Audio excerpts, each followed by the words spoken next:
Hey, Margie here. Vibration platforms is a topic I get asked about on a regular basis. Is it safe? Is it something that can help my bones? Are they all the same? What do I need to know? Well, the truth is, it is something that's near and dear to my heart because it's something I use on a regular, every single day. But there's a lot of information. And what I decided to do on this podcast is to replay an interview I did with Dr. Clint Rubin, who is the scientist who worked with NASA and who's been working for years on vibration platforms. And we did an interview at my last summit. So I'm going to replay that interview because he did such a fabulous job of explaining what the vibration, how it can help our bones, what's safe, what's not safe, what we want to look for, as well as recent research that they've been doing on vibration platforms on our bones, and even how you can use it in conjunction, like what I do, with an exercise program. So lots of great information in this interview. So stay tuned.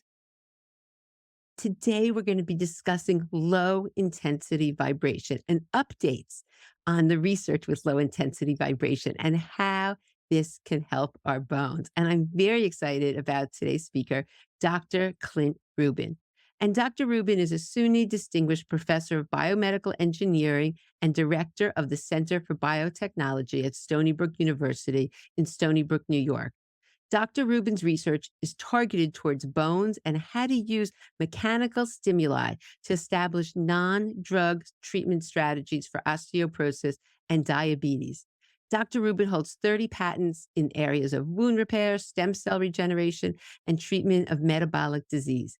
He is the founder of EXOGEN, Juvent, and Marodyne Medical, which uses physical signals to regulate biologic processes. And he's published over 300 articles. So today we're really going to delve in and talk about how this can help our bones. So welcome, Dr. Rubin. Margie, it's wonderful to be back with you. I haven't seen you for a year. Lots has gone on in the lab and in the world of mechanical stimulation of bone. And I'm thrilled to be here with you and your audience to try to communicate some of these findings to people who might be interested in them. Thanks for inviting me. Oh, of course. Well, I'm so happy because it's very confusing. And this is something that people can do. It's easy to add to the whole, everybody's program, what they're doing. It's a simple device that you stand on for 10 minutes, but it can have really profound effects. And it's confusing because there's so many things out there and people are bombarded. So you've done the research, you're the scientist, and I love the fact that you're going to really explain this to all of us. And it's something I just have to tell. I use this. I've been using this. I don't even know. It's over 5 years now. I've been using this every single day for 5 years. And I just, it's just a win-win situation. So Dr. Rubin, before we get into all the updates, I think it's important that everybody, because not everybody's heard you speak before, why don't you just go over the basics, how low intensity vibration works and how this can actually help our bones. I'm sure, Margie. It's really pretty straightforward. It's sort of a paradigm of use it or lose it. Our skeletons have grown up sort of resisting gravity for, quite a few million years. And at the end of the day, we have to think of bone not as this sort of static, dried out skeleton in the desert, but rather this live, viable tissue that adds bone and resorbs bone. And the important thing to remember is that bone adapts to the challenges you put against it. So the best two examples that come to mind is a professional tennis player, Venus Williams, someone like that, has about 35 to 40% more bone in their playing arm than the arm that throws the ball into the air. So that's showing a local adaptation to a mechanical challenge. The converse is true as well, which is if you're laid down in bed or if you're an astronaut, for example, that you can lose up to 2 to 3% of your bone per month. So just imagine you're on a 9-month trip to Mars and you step on Mars and now you have 50% of the skeleton you started on from Earth. You step onto the gravitational pull of Mars and you break your hip. It's not exactly like you can go to the emergency room down the street. So even NASA is very, very concerned about strategies to protect your skeleton. And it's all based on really the heart and soul of low intensity vibration strategies, which is bone is very mechanosensitive. And our lab has been working for the past 35, 40 years, trying to figure out which mechanical signals are good for it to turn bone on or to keep it from resorbing away, and which mechanical signals are bad for it, which stimulate damage or sort of exacerbate or cause elevated resorption. So the principle of whole body vibration in general, or low intensity vibration in particular, is to mimic the mechanical challenges you put on the skeleton as a sort of a surrogate for exercise. Okay, so let's go into the specifics though, because for a lot of people, they think, okay, more is better. That's the thought process, but that's not the case with the mechanical stimulus that you found to be most effective for bone. So why don't you share the parameters that you discovered with all your research? Right. It depends on how long your viewers have. But in short, I would sum up our research as I spend half of my time telling people that vibration is really bad for your bone, and the other half of my time telling people how good vibration is for bone. And what that sort of boils down to is the magnitude of the vibration. So if 1G, Earth's gravitational field, is what pulls you, sticks you to the ground, then everything you do deal with in terms of vibration parameters has to deal with variations on a theme, variations on G. So high magnitude devices, these sort of paint shakers you might see in a gym or in Home Depot for that matter, they have very, very high magnitude intensities, 8G, 10G, 15G, which are exceedingly dangerous to the skeleton, particularly if you have a low T score.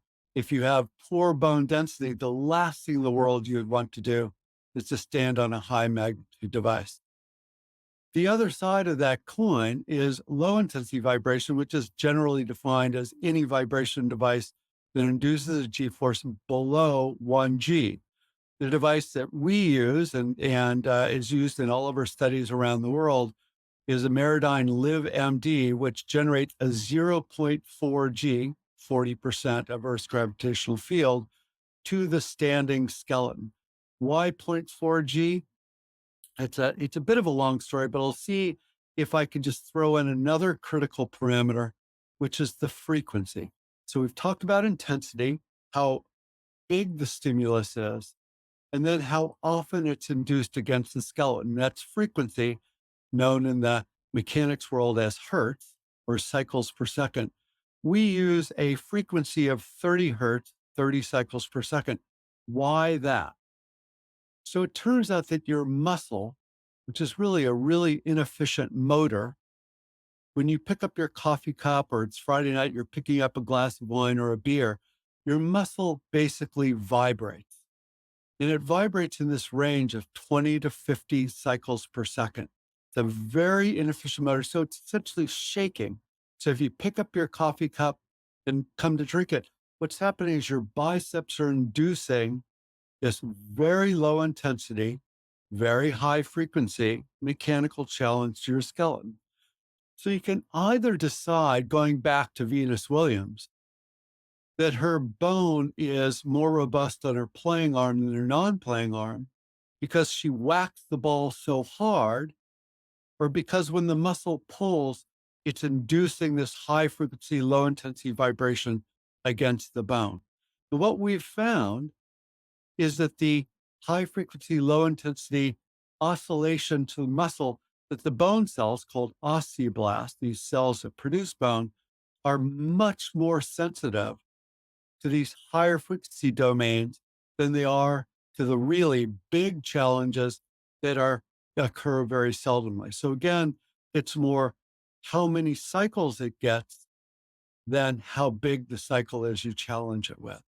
And it sort of bleeds into, no pun intended, what happens as we age. So your viewers may know that not only is osteopenia a challenge of aging or following the menopause, But sarcopenia, muscle wasting, is also a problem. So even though as we age, we may still be out exercising every day, the way your muscle loads your bone changes quite dramatically. The types of muscle left in us as we go through aging, sort of that higher frequency domain disappears. So even though you may be exercising like a banshee, it turns out that that very specific high frequency domain has disappeared. So what we're trying to do is to bring it back into the healthy skeleton. Okay, great. It's interesting because after last summit, the safety issue was so many people asked me questions. Can you tell about, why, in terms of, because I know there's an actual report that says what's the level of safety for people in the workplace. Could you just share that with us? Because I don't think most people know. Sure, I can, and I can make it easier for your viewers to actually Google it and do their own research on it. There is a worldwide organization called the International Standards Organization, ISO.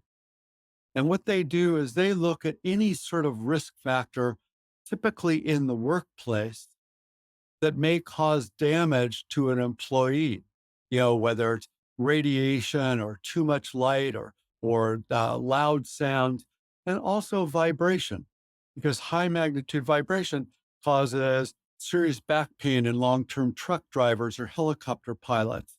Um, People use handheld machineries like butchers that use electric knives. They can get white finger disease, or people who are in a high vibration environment, they can lose hearing or actually start to lose vision.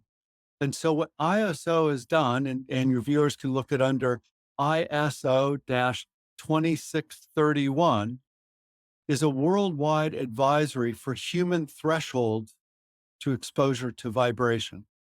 And what they've shown is that, going back to these high magnitude devices like an 8G device, a paint shaker, they don't even put it on the chart, which goes down to safe exposure for 10 seconds per day. 8Gs is so far above what is considered safe for a standing human, they don't even bother to report it.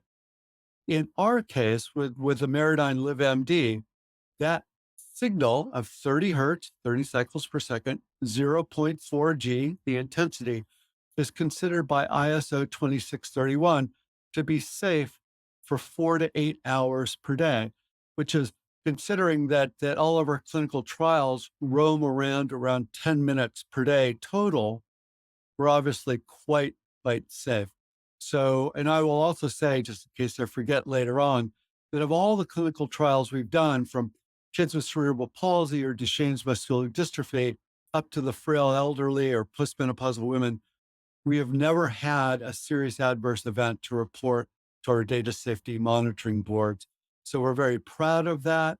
And we are quite convinced that not only is the LiveMD device uh, safe, but the concerns, and people reach out to me, that it may actually touch on a salutary endpoint for things like bony implants. There's data, and I'm not here saying that it's promoting bony ingrowth, but it's never shown damage to an implant in any of our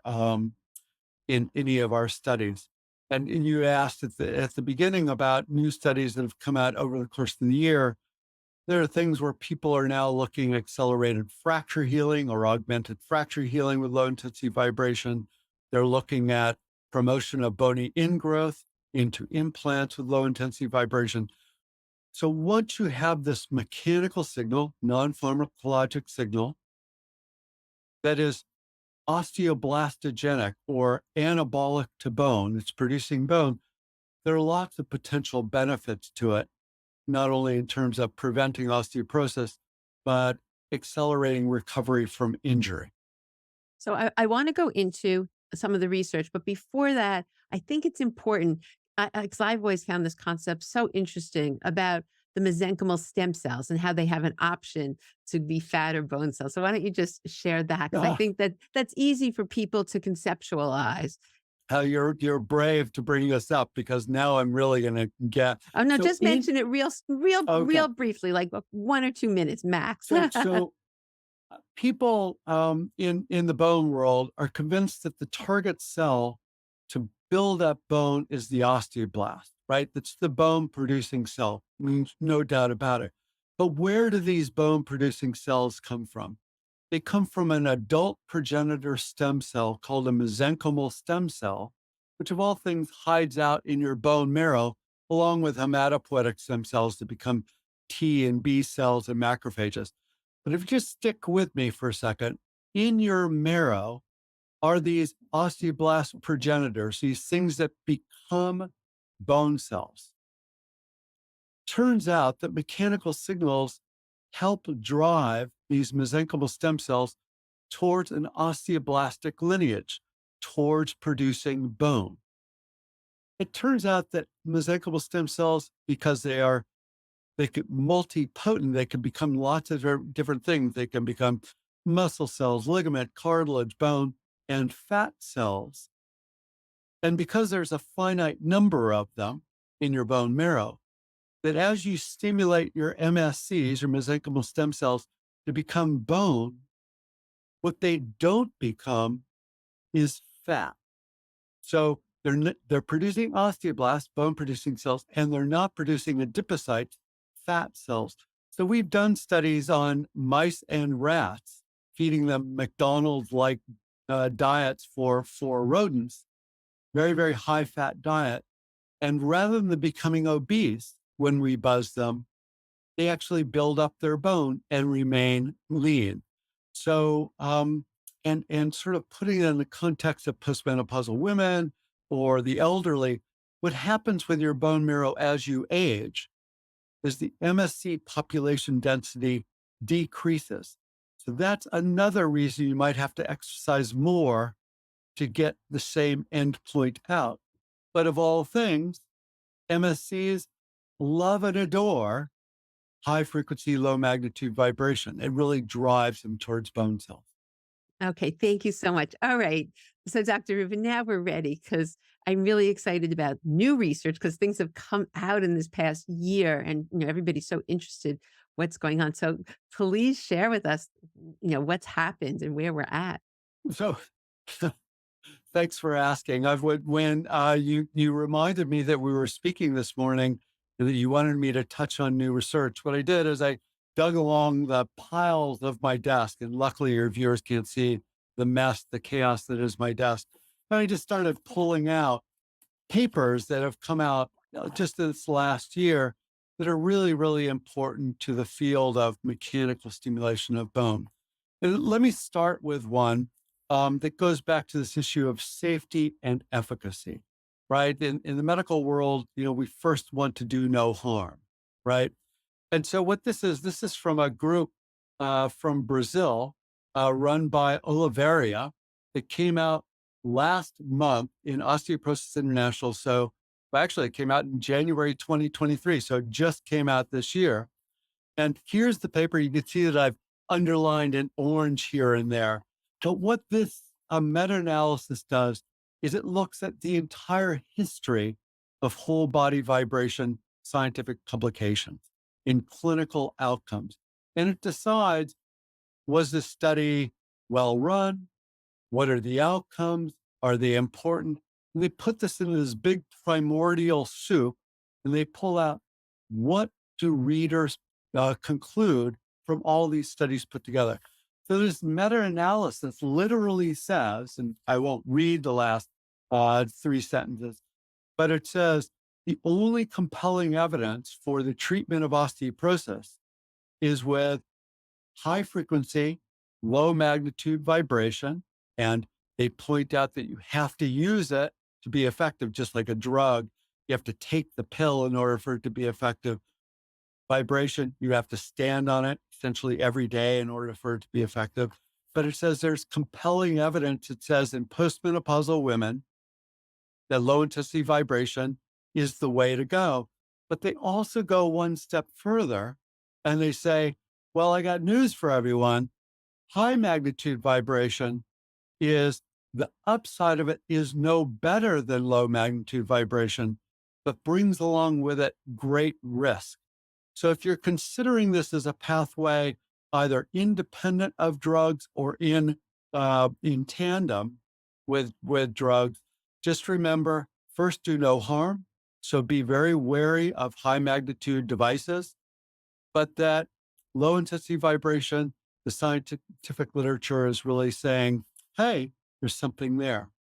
Um, Another paper that's a little more than a year old, but still very, very important. I don't think that we talked about it last year.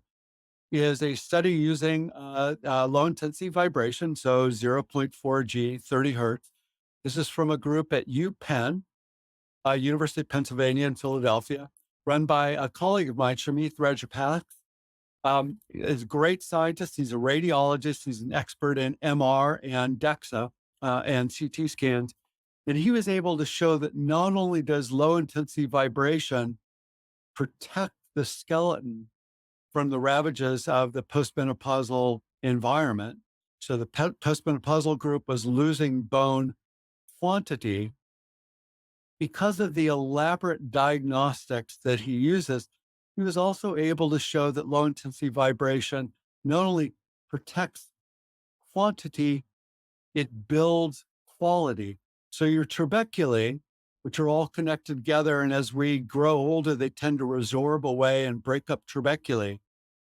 That what he's able to show is the trabeculae stay connected and begin to build up so your bone gets stiffer and stronger. So that was certainly very, very exciting stuff. Wait, can we just stop for 1 second? I Oh, just wanna sure, yeah, yeah, of course. I just wanna say something because that's been something that we've been talking about on the summit. Because the DEXA does not show the quality, only the quantity, and the quality is so essential when it comes to fractures and just comes to it plays a huge role. So that's a very big deal that it showed improved quality. Yeah. You're absolutely right. So DEXA is a very, very important frontline strategy. Decide where you are with your T score, your Z score, and where you fall relative to the average of people your age or for the population in general. But DEXA gives very poor detail about the quality of bone, how much your trabeculae are there, how much they're connected and interconnected. Um, they give very little information about the porosity of your bone, which, really sort of degrades the strength of your bone. Think of your bone as the pillars on a bridge. You're driving across the Golden Gate Bridge. The pillars look very intact and very strong. The problem is there's rust and corrosion, even though the steel is still there, the quality of the steel has declined.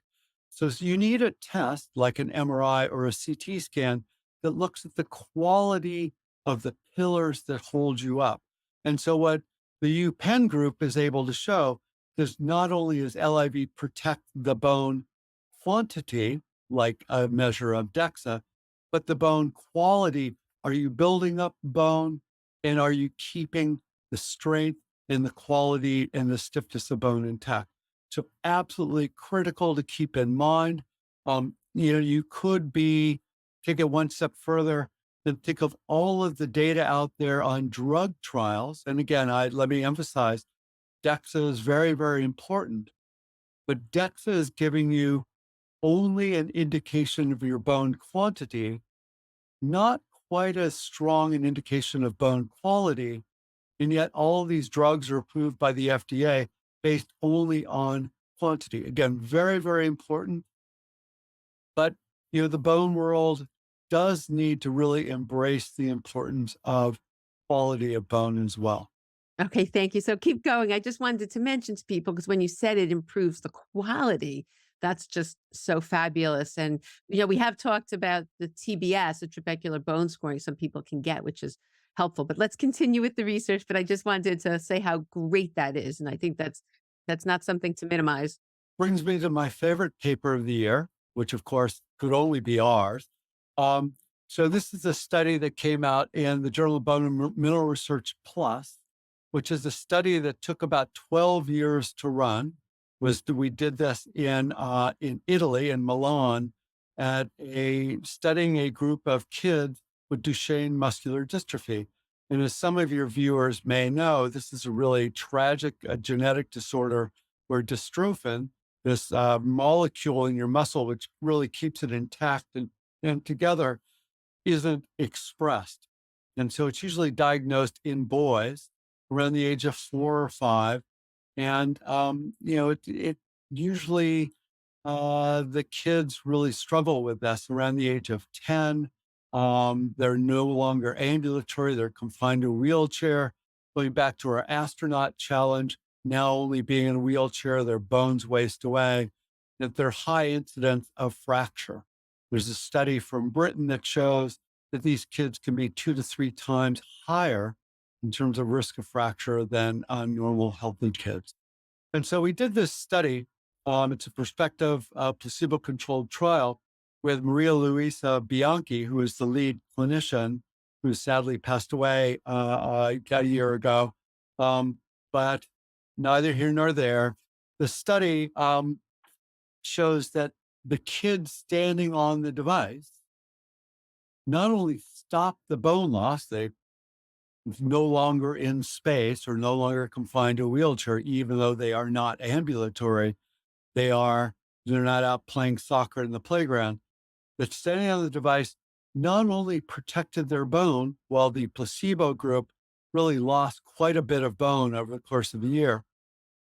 But what we didn't expect or couldn't have hoped for is the kids in the placebo group, about 30% of them had a incident fracture, meaning a fracture that just came out of nowhere, right? Poor bone density, poor bone quantity, poor bone quality, and a fracture follows. The challenge just in a low T or Z score. But the study also reports that there were 0 incident fractures in the live treated group. So this is for us in the scientific world, or at least in the world that studies mechanical signals on bone.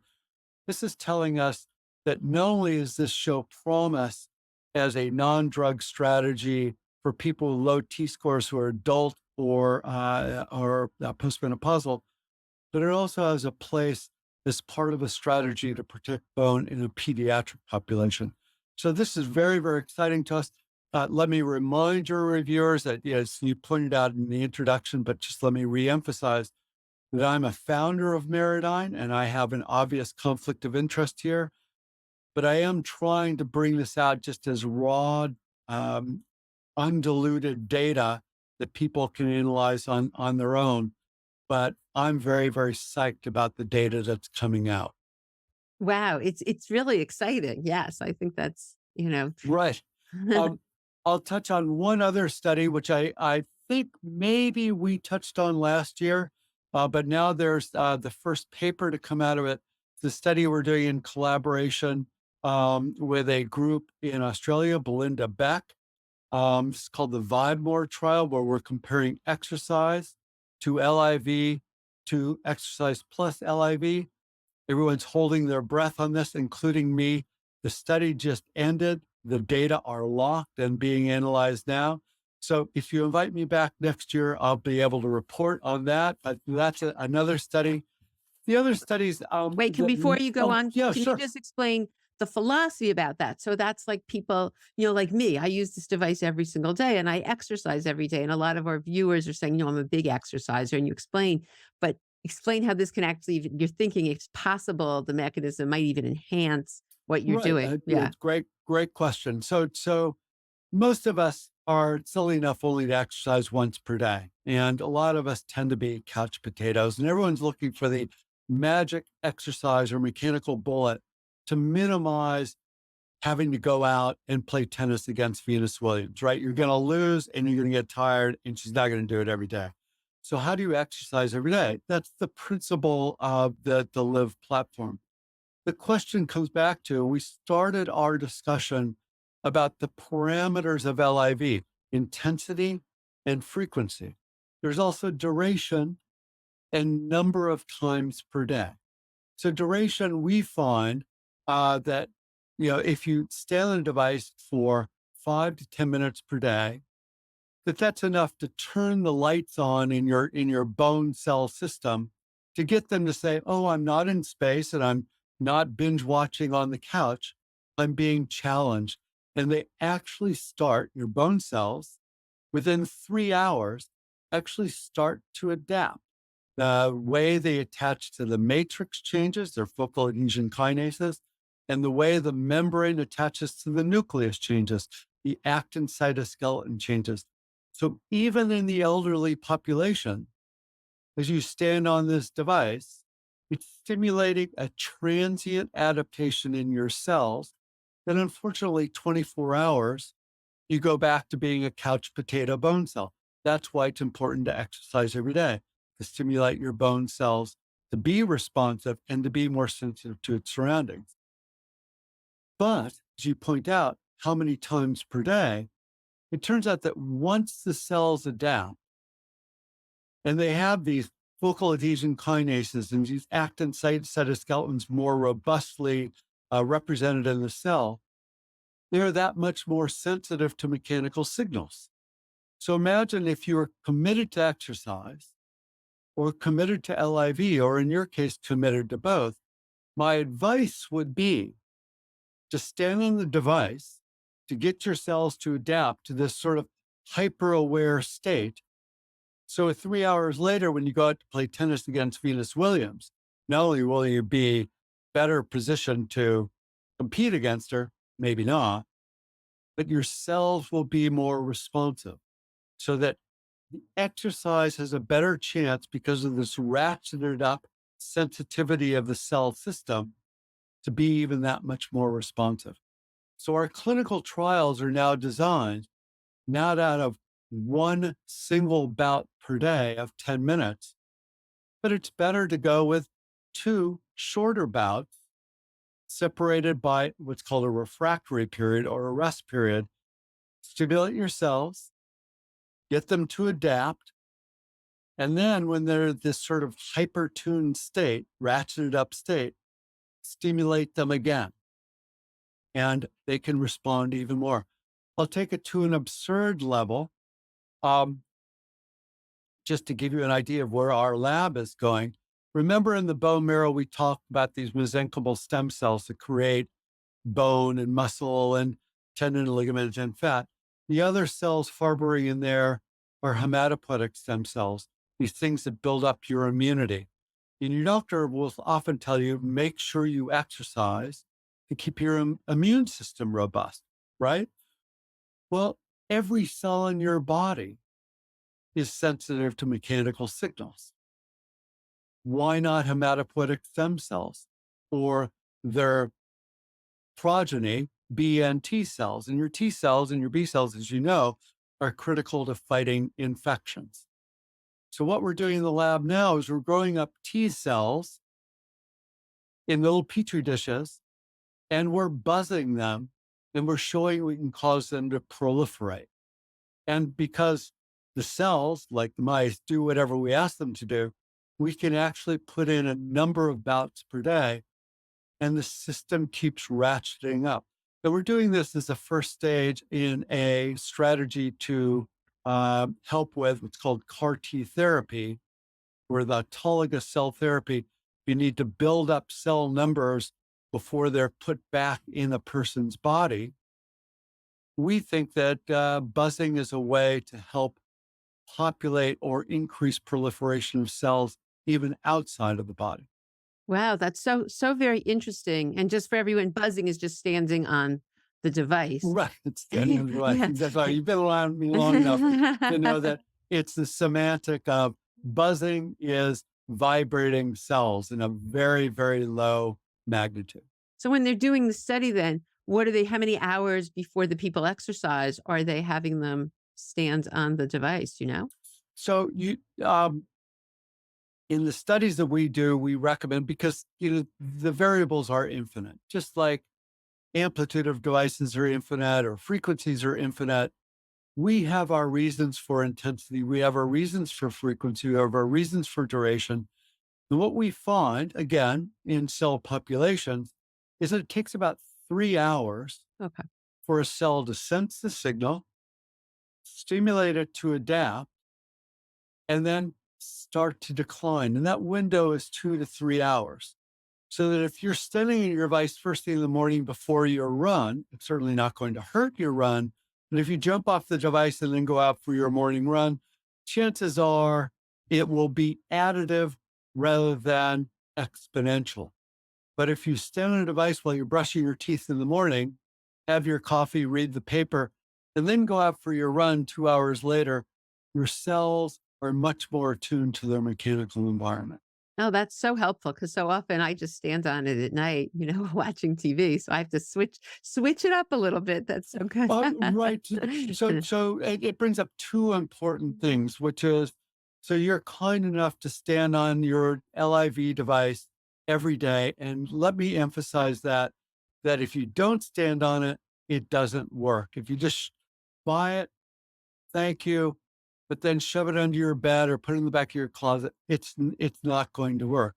But the other evidence is you have to use it at least 5 days per week. I suggest 7 days per week, but 5 days per week. There's no evidence I'm aware of that shows every other day or once a week or 2 times per week or going to the gym once a week that it's going to help. Try to incorporate it into your life once per day. The other thing is that if you are using LIV and right before you go to bed, that's great. My wife uses it right before she's watching the 8 o'clock news and standing on the device, that she tries to actually incorporate her exercise 3 hours before the LIV, right? So just so long as it's within a 24-hour period, you're doing both, then I'm not going to talk you out of it. Yeah. Well, that's great. I mean, the nice thing, it's just so simple and it doesn't shake you. And it's just very simple. And most people can do it. I mean, you have to be able to stand independently. And, Right. you So, know, so in some of the studies we're doing with the frail elderly or with kids that have trouble standing, we put a walking stand around, and so long as you're not holding yourself up with it, but just using it to correct your balance, you're okay. But let me take your statement one step further about it. It is easy to incorporate into your daily lifestyle, but I get so much feedback from people, uh, I'll call them anecdotal testimonials. I don't have clinical data to back it up, and say it actually makes them feel better. And it sounds anecdotal. It sounds a little sort of wishful thinking, but I'll tell you, my harshest critic is my lovely wife, Jennifer, who sells the device because she's addicted to running and it makes her knees feel better. We'll take that one step further. Again, if you invite me back a year from now, we're finishing a study at the Oregon Health Sciences University and their cancer center. There's cancer-induced neuropathy, which is a real problem with cancer therapeutics, that people have trouble with balance and neuropathies are occurred.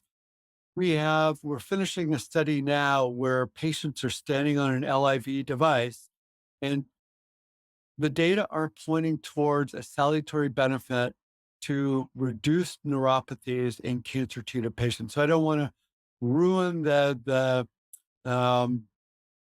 bang out of this, but next year we'll have data on neuropathies, which are another musculoskeletal problem for diabetic neuropathy or cancer neuropathy, balance, muscle control. Remember, osteoporosis in the end is making sure you have muscle strength, bone strength, and you don't fall. And all of these systems all conspire together to work together. Drug that targets only bone, misses muscle, misses balance. We think LIV benefits all of these elements of the musculoskeletal system. wow, we could go on and on, Dr. Rubin. You're such a wealth of knowledge. That's why I love having you because I don't know anyone who's done so much research and just believes in this and really wants to find out how this can most help anybody and especially, our bones. So this has just been so incredible. And I can't thank you enough. Is there any last minute thing you want to share before we end? Oh, Margie, I'd like to thank you and certainly the patience of any of your viewers that have lasted this long with listening to me. I know I've never had the patience to do so, but it's wonderful to join you every year. I hope you invite me back, and I hope our discussion is helpful to people to consider these non-drug strategies for prevention and treatment of osteoporosis. Um, it's if you have frank osteoporosis, this is a decision only people, their families, and their doctors can make conclusions about. But keep this in the back of your mind as something to help with keeping the quantity and quality of your bone. Thank you so much. What's the best way people can stay in touch with you or follow you, or what's the best way? So my colleagues at Copa Health in Florida are the distributors for the Marodyne device. The Ian Cutts would be a good contact. I think you can look at marodyne.us. I should know the website, but I don't. Marodyne. People ask me why Marodyne. Marrow. We've talked about bone marrow, so the misspelling of marrow from the Greek, and dyne, which is a small unit of force. That's where Marodyne comes from. And the device is manufactured in Germany by BTT Health.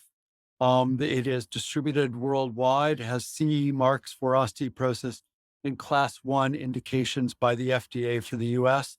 So if you just scrounge around either through your website or through BTT or Marodyne, sooner or later you'll find me.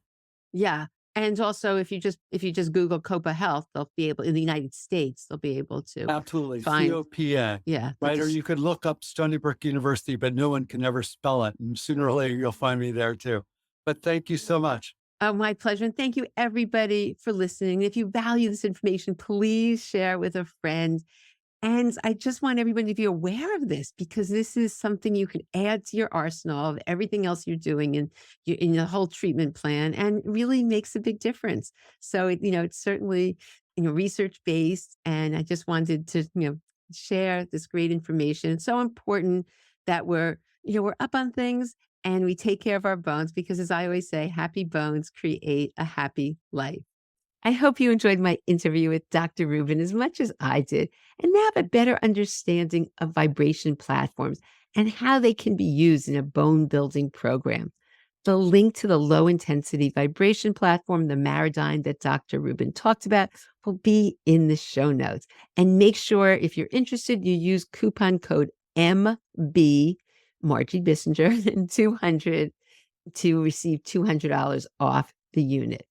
Also, in the show notes, there's a link to download for free Improve Your Bone Health Naturally mini course. That's a course that I created that can just get you started on steps to take for optimal bone health. So, thank you so much for tuning in, and I look forward to seeing you on the next episode.